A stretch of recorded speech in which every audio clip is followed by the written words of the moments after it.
What's good with YouTube? You already know Big Flacco with the Convicts Reaction, where I smash, dash, and react. Please hit the like, subscribe, comment, do all those things to help support this channel, and hit that bell notification for future fire reactions.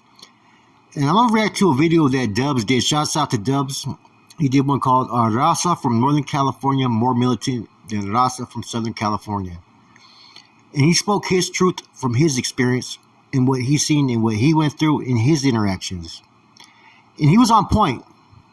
There's not really too much that I could sit there and say the places where he was at. It was exactly the way he speaks. See, this is what people don't realize. That when me and people like Dubs hit the system in the 90s, there was a overhaul of prisons that were just built and established. Pleasant Valley, Corcoran, High Desert, New Folsom, Salinas Valley. The list goes on and on.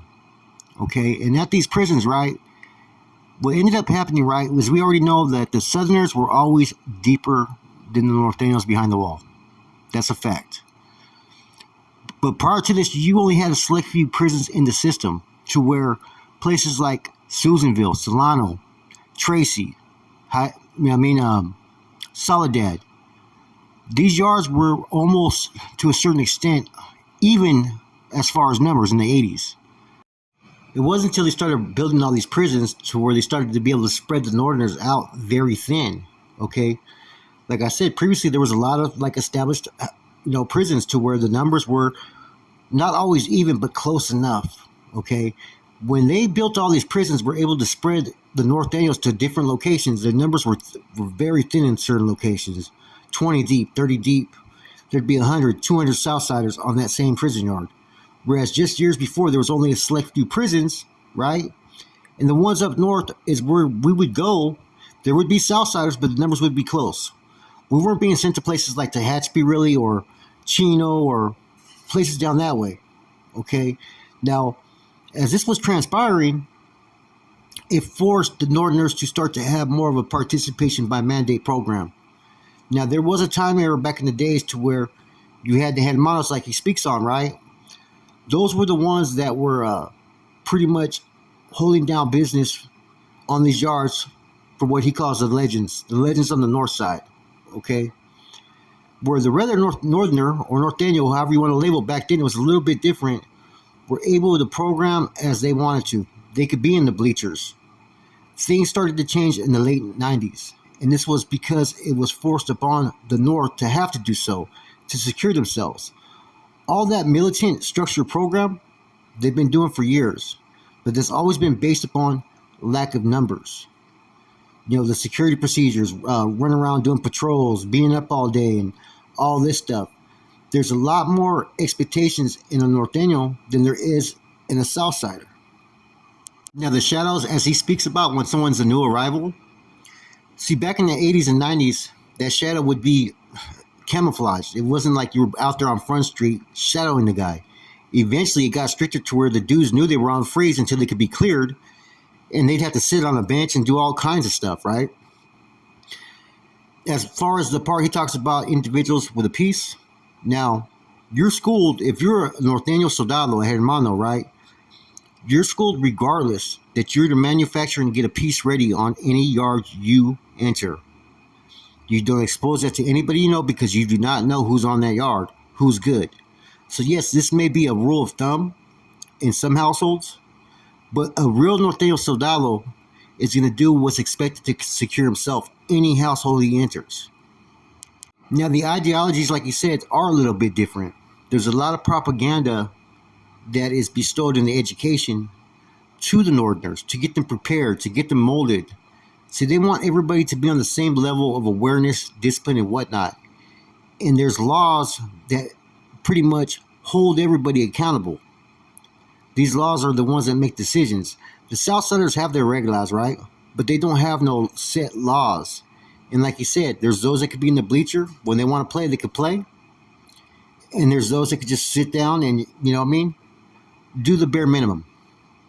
There's always going to be someone within the Southside card that's going to raise their hand, ready to put in that work. Whereas in some incidents with the Northerners, man, pretty much everybody's going to have to get involved to a certain extent sooner or later.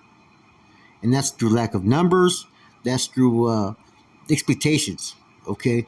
See, the Northerners are based upon two things on any prison yard: security and unity. Unity is key to a Norteño's programs because they look at it that they have opposition and that they're outnumbered on most yards, that the unity is going to get them through any type of obstacles or any type of hindrances. So the Southsiders, yes, their numbers are deep, but the North is taught that, you know, they have to be better than the next group, that the next group's best is our average. That was a motto that we used to say, and that's why there was that much discipline, awareness, and education. You don't hear about Southsiders having to do essays. You don't hear about them having to do security patrols and all that stuff. For the Northern Car, they have to do this. But the Southerners have a little bit more luxury on these yards because they have the numbers. Okay? Now, I get what Dub said about, you know, it'd be easier on a yard to have less homeboys, like 30 or 40, than 100 or 200. Because I noticed the same thing with the North. Whenever the numbers were good, right, and the yard was calm, everybody started politic within themselves. That was always the biggest obstacle. Southerners did it, the Northern did it. But less so on the Northern side because the numbers weren't always straight. Let's just keep it real. It forced us to have to do certain things. Sentry duty in some fucking buildings where there's fucking only 5 homeboys and 50 Sureños in a fucking dorm, you know? Observation posts. Dudes that have to post up in a corner and watch the whole yard. Security patrols. Dudes that are walking the yard doing head counts of every group.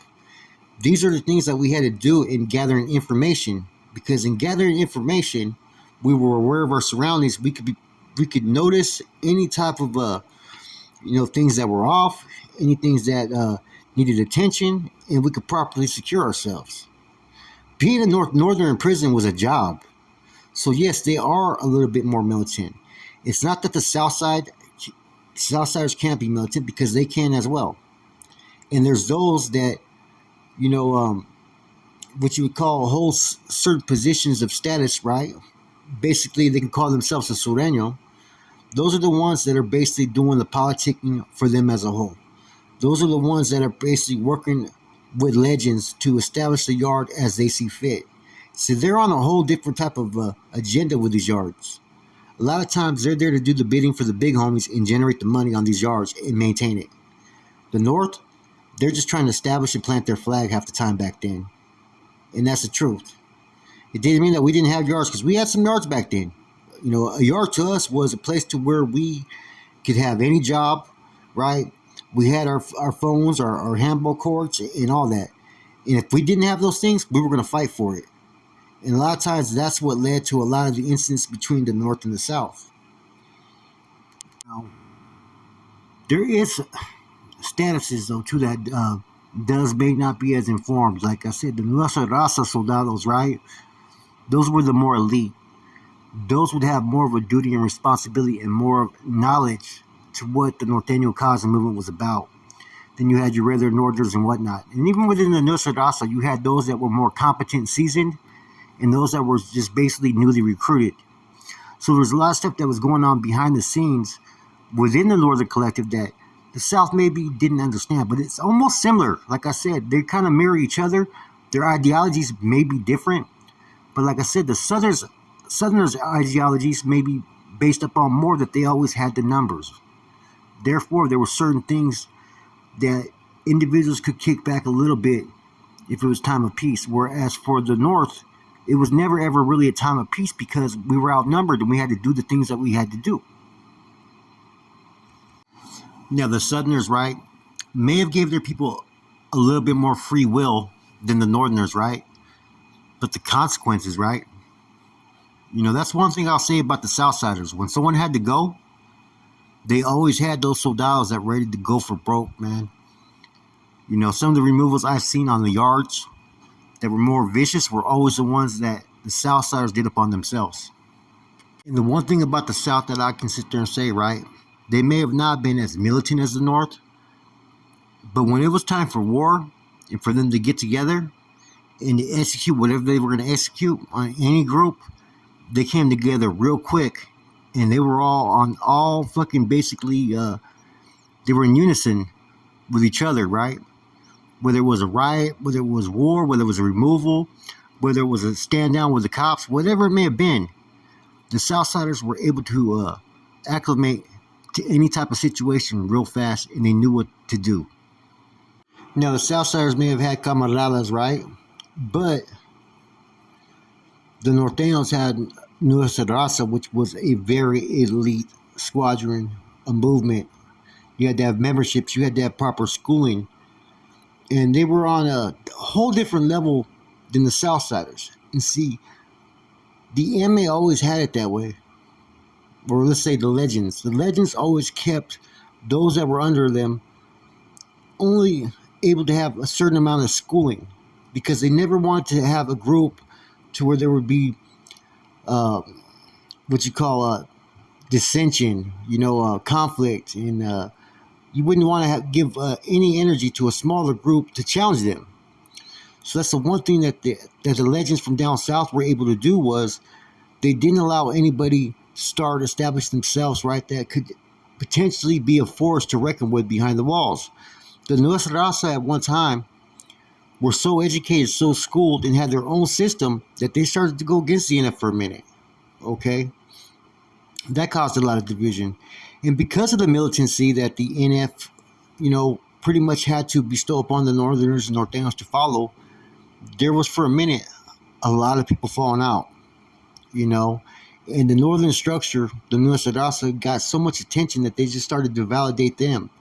So that made it hard on some of these lines, that you had dudes that didn't want to play the politics or have to adhere to certain militant type expectations, that when someone came onto a yard and tried to force it within the Northern Collective, they'd get told on. There was more validations from 93 to 98 that were basically structure based, that really kind of hurt the momentum that they had on these yards at that time. All in all, like I said, Dove's video was good. We all have different experiences. It could be different at different times. I've been places where I've seen the Southsiders were not even really programming hard, walking around in shower shoes and stuff like that, I've been places where they're programming fully. Up all day, mattress rolled, boots on. Like I said, it depends on where you're at and who you're around. Anyways, the overall, feeling is this. The North militancy may have been more, but that's because it had to be. Plain and simple. With that said, your boy Flacco, a Convict's Reaction. I'm gone.